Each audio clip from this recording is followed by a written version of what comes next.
Stories about former Yugoslavia usually include comments how Serbs were crazy. Does this mean everyone else was sane? That's not how it works in reality. Every ethnic group in the world has both crazy and sane people. Ethnic groups living in Yugoslavia weren't different from the rest of the world. Serbs do not have a monopoly on craziness. Let's talk about Satan Panonski. Satan Panonski was the stage name of Ivica Čuljak. Čuljak was Croat born in Croatia in 1960. Čuljak was a punk musician, poet, artist, and freak performer. He made Sex Pistols look like well-behaved boys. What does Satan Panonski mean? Satan Panonski translates as Satan from Pannonia. What is Pannonia? Pannonia was a province of the Roman Empire. Pannonia included parts of modern-day Hungary, Slovakia, Austria, Croatia, Serbia, Slovenia, and Bosnia. Just to be clear, Pannonia didn't include whole countries, only parts. Pannonia is not synonym for Croatia. Territory of present-day Croatia belonged to Roman provinces Pannonia and Dalmatia. Why did Čuljak choose Satan Panonski as his stage name? Was he a Satanist? No, he just liked to shock people. His life and career can be divided into two periods. In 1977, Čuljak started his punk music career under the name Catcher II. He was controversial but not as bad as he would become in his later years. In 1978, he moved to Germany and explored punk scene. In Yugoslavia, he had trouble with the law. He spent 3 months in a correctional facility for avoiding mandatory military service. At this point in his career, Čuljak declared his nationality to be punker.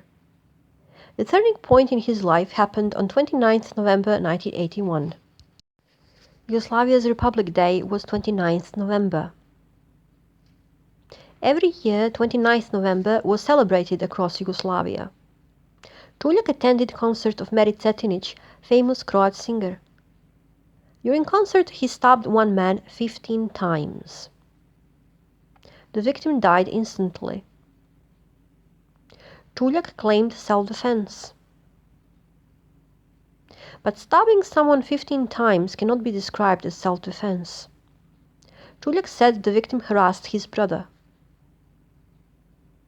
Čuljak was still very young, so Yugoslav authorities gave him only 12 years in prison. Yugoslav communists believed in rehabilitation and re-education.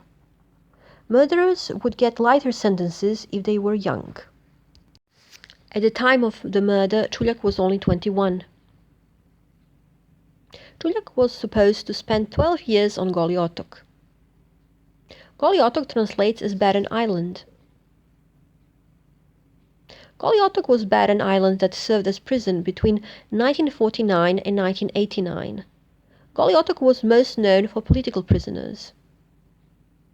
Goli Otok was also the most feared prison in Yugoslavia. People were threatened with being sent to Goli Otok.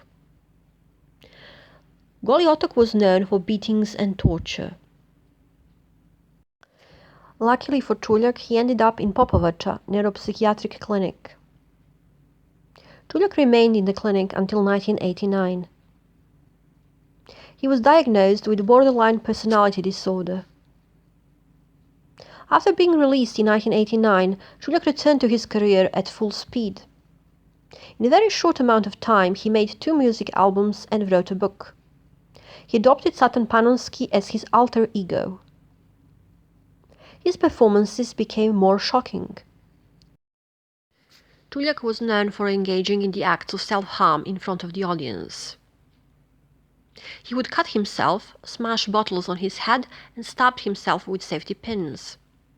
He also burned cigarettes on his skin. People in the audience sometimes fainted due to the graphic scenes they witnessed.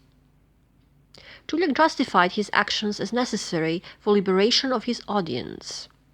They had to be shocked beyond reason to experience catharsis. Juliak's supporters claimed that his behavior spiraled due to his feeling of guilt for killing a man, but he never apologized for what he had done. In 1991, Juliak joined the Croatian army during Yugoslav wars. In November 1991, Juliak gave interview to newspapers Globus. He admitted to killing prisoners of war. Juliak later revoked the statement. Was he lying or telling the truth? Since he killed a man in 1981, we know he was capable of killing people. Considering his mental state, there is also a chance that he was lying.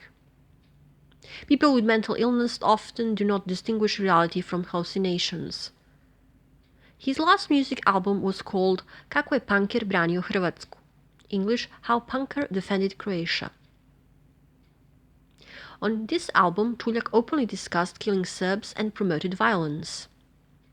His supporters claim this was a result of his alcohol or drug addiction. They want to believe he didn't know what he was saying. The situation was rather bizarre. In 1990, Serb director Milorad Milinković made a 33-minute documentary about Juliak. This documentary included footage from Juliak's performance in Belgrade, Serbia. This means that Juliak played his music in Serbia in 1990. And then in 1991, he wrote songs about killing Serbs. What happened to Juliak? He died on 27th January 1992. Coincidence is that 27th January is Saint Sava's feast day. Saint Sava is seen as patron saint of Serbia. Circumstances of Juliak's death are strange as his life was. His brother said that Juliak slipped and accidentally discharged the gun he was carrying. Of course, there were rumors about his death. One story claimed Juliak attacked Serb tank with a sword. Other stories mentioned Serb sniper or suicide. But my favorite is the conspiracy theory that Croats killed Juliak. This conspiracy theory says that Juliak had to be killed because he openly talked about Croatian war crimes. Is there any evidence for this theory? No, but the fact is he died only 3 months after giving that explosive interview to Globus. If he had survived the war, Juliak would have had to testify about the war crimes. Then there is the fact Juliak was accepted into Croatian army even though he was mentally ill. He was diagnosed by Croatian doctors. No one can claim that Serbs invented his mental illness. What do I think? We will never know for sure if Juliak killed war prisoners or not. Today, Juliak's life is seen as tragedy. His mental illness does not justify his Serbophobia. Serbophobia is anti-Serb sentiment and can range from mild to severe. His case was severe Serbophobia. Juliak should have never been released from hospital.